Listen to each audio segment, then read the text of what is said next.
warahmatullahi wabarakatuh. Shalom, Om Swastiastu, Namo Buddhaya, salam kebajikan untuk kita semua. Perkenalkan, nama saya Christian Naya. Saya merupakan mahasiswa semester 3 di Prodi D3 Teknik Informatika Politeknik Kampar. Di sini saya akan mempresentasikan hasil dari tugas rekayasa pangkat lunak yang diberikan oleh dosen pengampu saya, di mana tugasnya itu adalah membuat tugas akhir suatu sistem informasi. Nah, sistem informasi yang saya buat kali ini adalah sistem informasi yang berhubungan dengan tanaman kelapa sawit.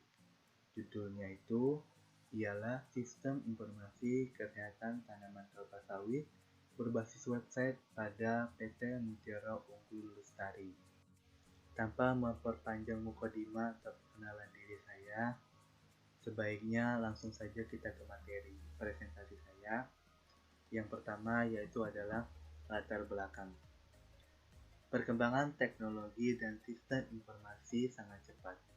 Perusahaan-perusahaan perlu mengikuti perkembangan teknologi dan sistem informasi tersebut dengan melakukan peningkatan dan pengembangan pada sistem yang mereka miliki agar dapat terus mendukung kegiatan operasional mereka di masa depan.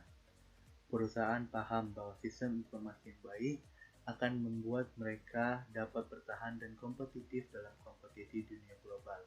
Itulah mengapa saya mengangkat judul tugas akhir saya, yaitu Sistem Informasi Kesehatan Tanaman Kelapa Sawit tersebut.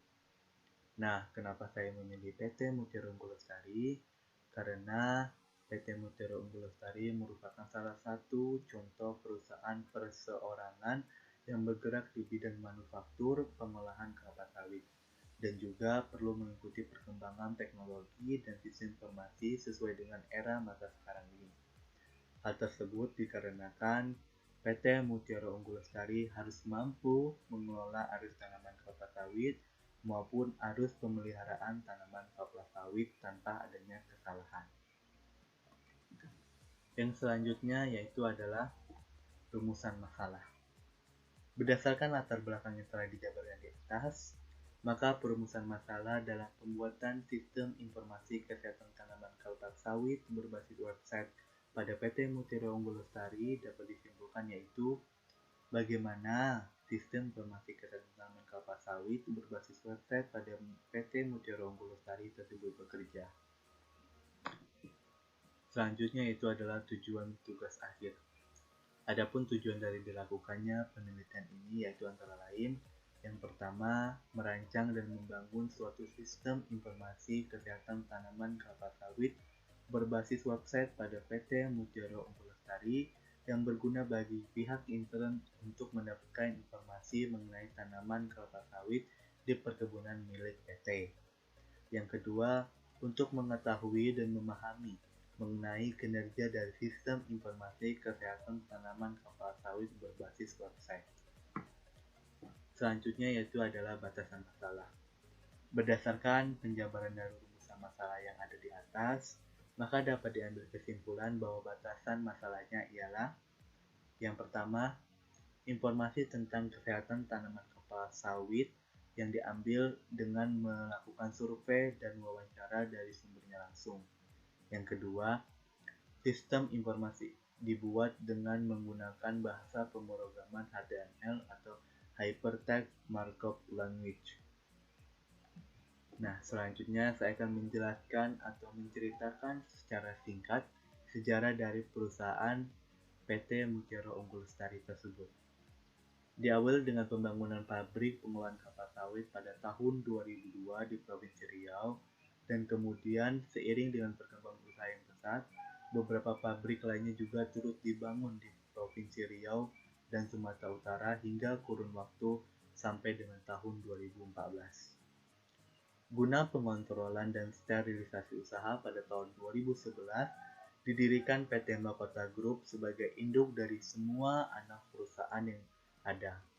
Didirikan pada tanggal 7 Januari 2011 sesuai dengan Akta Pendirian nomor 7 yang telah memperoleh pengesahan dari Menteri Hukum dan Hak Asasi Manusia Republik Indonesia sebagaimana dalam surat keputusannya tertanggal 18 Februari 2011.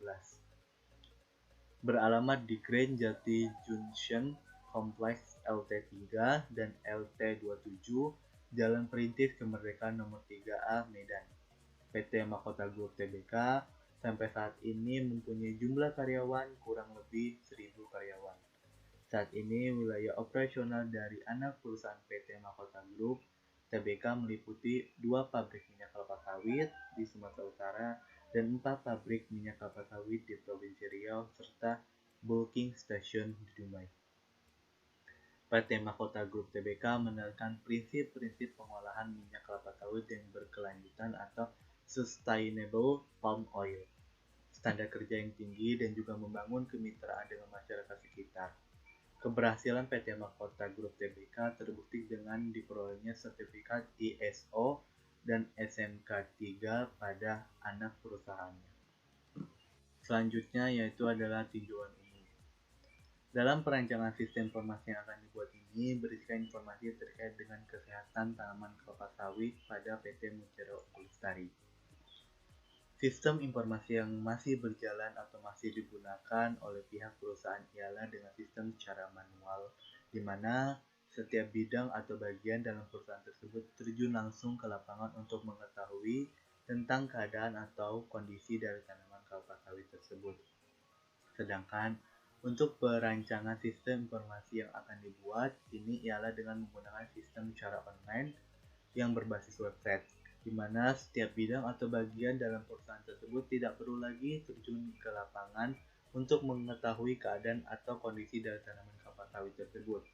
Mereka hanya perlu membuka sistem informasi kesehatan tanaman kelapa sawit tersebut, kemudian setiap bidang atau bagian memasukkan username atau password yang telah diberikan oleh admin, maka sistem akan memproses username dan password yang dimasukkan. Jika semua data, username dan passwordnya benar, maka akan masuk ke tampilan awal dari sistem informasi tersebut. Selanjutnya ialah pengguna atau pengunjung tinggal mencari informasi sesuai dengan yang mereka butuhkan. Pada sistem yang akan dibuat tersebut, pengunjung juga dapat melakukan pengajuan atau tindakan terhadap kesehatan tanaman kelapa sawit tersebut sesuai dengan informasi yang mereka dapatkan. Apabila pengajuan tindakan tersebut disetujui oleh admin atau pihak yang bertanggung jawab atas itu semua, maka pengunjung atau pengguna yang mengajukan bisa melakukan tindakan tersebut sesuai dengan SOP atau standar operasional prosedur yang berlaku di perusahaan tersebut. Selanjutnya yaitu adalah analisis. Pada tugas akhir rekayasa perangkat lunak sistem informasi ini, penulis merancang sebuah sistem informasi kesehatan tanaman kelapa sawit dan dianggap perlu dilakukannya analisis untuk mengetahui seberapa besar manfaat dari perancangan sistem informasi yang akan dibuat tersebut. Pada tugas akhir rekayasa perangkat lunak sistem informasi ini, penulis menggunakan salah satu metode yaitu metode waterfall. Dalam pengembangannya, metode waterfall memiliki beberapa tahapan yang berurut, yaitu ada rekrutmen analisis atau analisis kebutuhan, ada sistem desain atau desain sistem, ada coding atau pengkodean, ada testing atau pengujian, ada penerapan program, dan pemeliharaan program. Namun dalam tugas akhir ini penulis hanya membahas sampai di tahap desain sistem saja. Nah, di sini saya akan menjelaskan apa sih itu requirement analysis dan apa itu desain sistem, dan mana yang akan dilakukan pertama kali. Yang pertama adalah requirement analysis untuk mengumpulkan data-data yang akan dijadikan sebagai acuan dalam perancangan sistem informasi kesehatan tanaman kelapa sawit berbasis website pada PT Mutiara Unggul Lestari.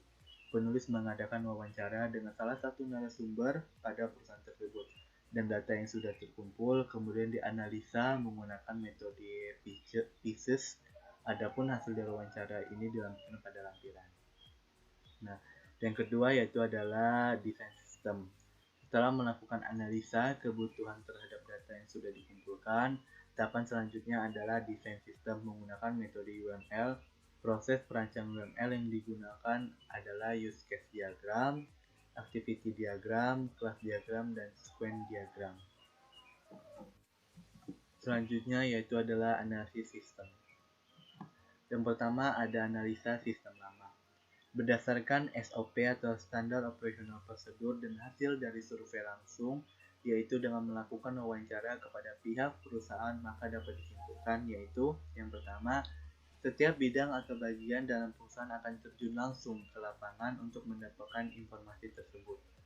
Yang kedua, bidang atau bagian tersebut akan melakukan pengecekan sesuai dengan SOP atau standar operasional milik perusahaan tersebut.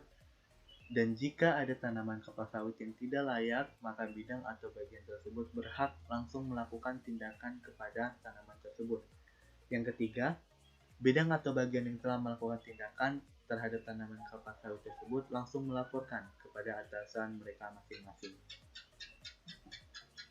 Berdasarkan dari hasil wawancara terhadap pihak perusahaan tersebut, dilampirkan pada lampiran 1, yaitu proses penginputan hasil data mengenai tanaman kelapa sawit dan hasil tindakan terhadap tanaman kelapa sawit yang dilakukan oleh bidang atau bagian dalam perusahaan tersebut masih dimasukkan secara manual.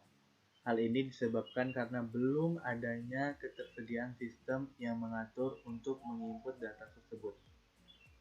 Berdasarkan hasil dari SOP atau Standar Operasional Prosedur dan survei serta wawancara yang dilakukan, maka data tersebut kemudian diambil dan dianalisa menggunakan metode PISIS yang diuraikan dalam bentuk tabel di bawah ini. Isinya yaitu ada performance, information, economic, controlling, efisiensi, dan service. Untuk poin-poin setiap bagiannya bisa dilihat di dalam tabel. Yang selanjutnya adalah analisa sistem baru. Dari hasil analisis sistem yang lama, maka dibuatlah sebuah rancangan sistem informasi kesehatan tanaman kelapa sawit yang bersifat online, di mana hal itu akan sangat membantu dan mempermudah setiap kegiatan berhubungan dengan tanaman kelapa sawit milik perusahaan tersebut, dan juga meringankan kerja dari semua pihak yang bersangkutan. Adapun kelebihan yang dimiliki oleh perancangan sistem informasi kesehatan tanaman kelapa sawit ini adalah sebagai berikut, yang diuraikan dalam bentuk tabel di bawah ini.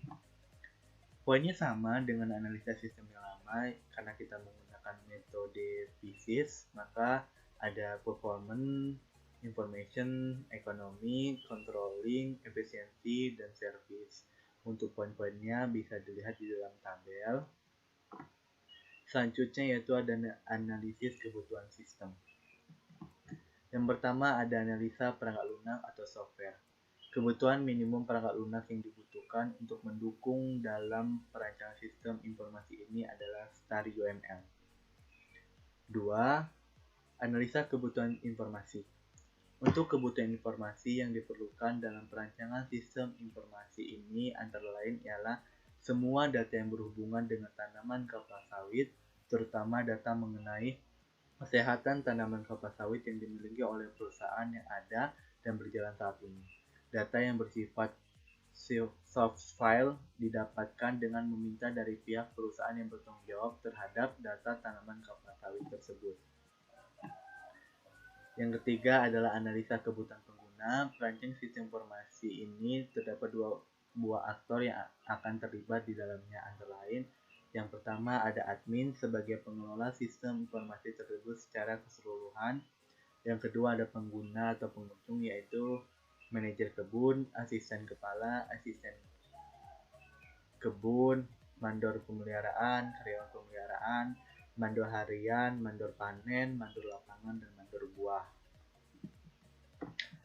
Yang keempat yaitu analisa kebutuhan fungsional. Kebutuhan fungsional merupakan suatu tindakan yang dapat dilakukan oleh sistem yang akan dibangun. Di antaranya adalah yang pertama, sistem informasi kesehatan tanaman kelapa sawit ini meliputi data tanaman kelapa sawit serta data kesehatan tanaman kelapa sawit pada perkebunan milik perusahaan. Yang kedua, sistem informasi ini memiliki 9 aktor yang sudah dijelaskan di dalam analisa kebutuhan pengguna. Yang ketiga, data tanaman. Sistem dapat menerima inputan data dari admin mengenai data tanaman tersedia maupun yang telah dimusnahkan, serta tanaman yang sehat maupun yang terserang penyakit di perkebunan kelapa sawit milik PT. Yang selanjutnya yaitu ada data admin. Sistem dapat menerima inputan berupa data yang dilakukan oleh admin. Selanjutnya data pengunjung. Sistem dapat menerima inputan berupa data dari setiap pengunjung. Yang kedua, sistem dapat menampilkan data dari setiap pengunjung yang telah mengunjungi website tersebut melalui username dan password yang digunakan untuk login, di mana username dan password tersebut diberikan oleh adminnya sendiri. Yang kelima yaitu ada analisa kebutuhan fungsional, non-fungsional. Kebutuhan non-fungsional dapat dibagi ke dalam beberapa bagian yang masing-masing bagiannya berbeda-beda, antara lain. Yang pertama, dalam segi operasional, sistem dapat dijalankan pada setiap komputer atau laptop dengan minimal menggunakan Windows 7.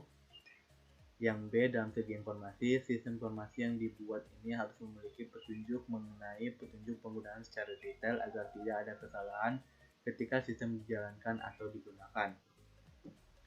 Selanjutnya, dalam segi keamanan, sistem informasi yang dibuat ini akan dilengkapi dengan kunci pengaman agar sistem jauh lebih aman karena tidak dapat diubah oleh siapapun kecuali admin. Selanjutnya, dari segi kinerja ada 3 poin, yaitu salah satunya proses pembukaan sistem yang dilakukan oleh setiap pengunjung harus selesai kurang lebih waktu 2 menit. Selanjutnya yaitu adalah analisis kelayakan sistem. Ada 2 analisis kelayakan sistem yang akan dibahas di sini, yaitu dalam segi teknologi dan dalam segi operasional. Yang pertama yaitu kelayakan dalam segi teknologi. Apabila dilihat dari segi kelayakan teknologi pada sistem lama dan sistem baru mengenai sistem informasi kesehatan tanaman kapal sawit, maka perancangan sistem yang dibuat termasuk ke dalam kategori layak. Hal ini dikarenakan perancangan terhadap sistem informasi ini akan dibuat dengan mengikuti era teknologi yang berkembang saat ini. Yang kedua, kelayakan dalam segi operasional. Jika dilihat dari kelayakan operasional, termasuk ke dalam kategori yang layak, dikarenakan memudahkan setiap pengunjung yang diberi akses oleh admin untuk mengetahui data tanaman kelapa sawit di perusahaan atau di perkebunan milik PT, dan dengan begitu setiap pengunjung dapat melakukan tindakan terhadap data yang didapatnya melalui website tersebut. Selanjutnya itu adalah perancangan basis data.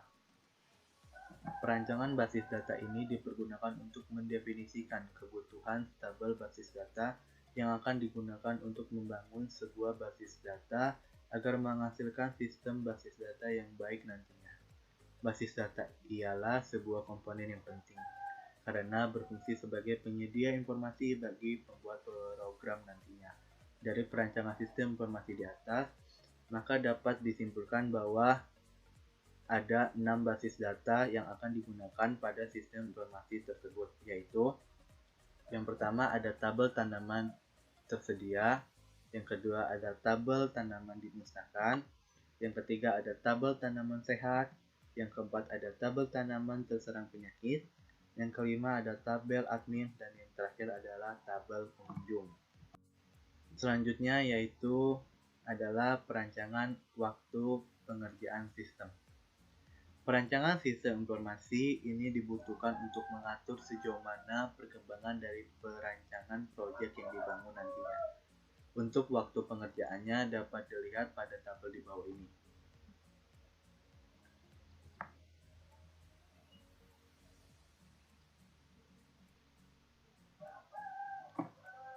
Selanjutnya yaitu adalah rancangan interface. Perancangan sistem informasi ini memiliki 2 buah aktor, yaitu admin dan pengunjung. Sebelum para pengunjung dapat untuk mengakses ke dalam sistem, langkah yang harus dilakukan setiap pengunjung ialah harus masuk ke dalam sistem terlebih dahulu. Jika pengunjung tidak masuk ke dalam sistem, maka pengunjung tidak akan dapat mengakses sistem tersebut. Use case diagram. Use case diagram menggambarkan sebuah atau sejumlah external actor dalam hubungannya ke use case yang diberikan oleh sistem. Untuk gambar use case diagram bisa dilihat seperti gambar di layar. Pengunjung ada login, ada konsultasi, penyakit, informasi tanaman, panduan tindakan, tentang. Untuk admin, login, kelola informasi, kelola penyakit, kelola gejala, kelola tindakan. Di use case diagram ini merupakan poin-poin atau bagian-bagian terpenting yang akan ada dalam sistem tersebut. Selanjutnya ada use case text, ada activity diagram. Activity diagram menggambarkan berbagai alir aktivitas dalam sistem yang sedang dirancang. Bagaimana masing-masing alir berawal, yang mungkin terjadi, dan bagaimana mereka berakhir. Activity diagram juga dapat menggambarkan proses paralel yang mungkin terjadi pada beberapa eksekusi. Activity diagram merupakan state diagram khusus, di mana sebagian besar state adalah action dan sebagian besar transisi di-trigger oleh selesainya state sebelumnya atau internal processing. Untuk gambarnya bisa dilihat seperti di layar, ada pengguna, ada sistem, dan ada admin. Selanjutnya ada flow diagram. Data flow diagram adalah diagram konteks proses ruang lingkup sistem informasi pengelolaan perkebunan kelapa sawit yang memperlihatkan aliran data. Pada sistem yang dibuat terdapat dua entitas, yaitu admin yang mempunyai wewenang untuk mengelola kontrol panel dan hak akses pada website. User melakukan analisa rekomendasi tindakan terhadap tanaman kelapa sawit yang dilakukan secara online. Ada diagram konteks level 0, bisa dilihat. Ada diagram konteks level 1, diagram konteks level 2 untuk kelola perkebunan, diagram konteks level 2 untuk kelola sawit, dan yang terakhir ada diagram konteks level 2 untuk kelola pegawai. Baik, kesimpulannya yaitu berdasarkan hasil analisa dan perancangan serta uraian dari bab sebelumnya, maka kesimpulan dari penulisan laporan tugas akhir ini adalah perancangan sistem informasi kesehatan tanaman kelapa sawit berbasis website pada PT Mutiara Unggul Lestari berhasil dirancang menggunakan pemodelan UML yang meliputi use case diagram, activity diagram, dan data flow diagram. Adapun saran yang dapat penulis sampaikan adalah yang pertama, untuk kedepannya diharapkan lebih menyempurnakan sistem informasi kesehatan tanaman kelapa sawit berbasis website pada PT Mutiara Unggul Lestari agar segala yang terkait dengan kegiatan tersebut dapat dilakukan dengan mudah dan cepat, dan juga agar sistem informasi tersebut bersifat publik agar informasi tersebut merata di dalam perusahaan tersebut. Kedua, untuk lebih menyempurnakan perancangan sistem informasi yang telah dirancang dan untuk mengikuti perkembangan zaman diharapkan kedepannya perancangan sistem ini bisa lebih dikembangkan menjadi versi mobile phone. Baik, mungkin hanya itu yang bisa saya presentasikan pada kesempatan kali ini. Lebih dan kurangnya saya mohon maaf. Saya akhiri. Wassalamualaikum warahmatullahi wabarakatuh.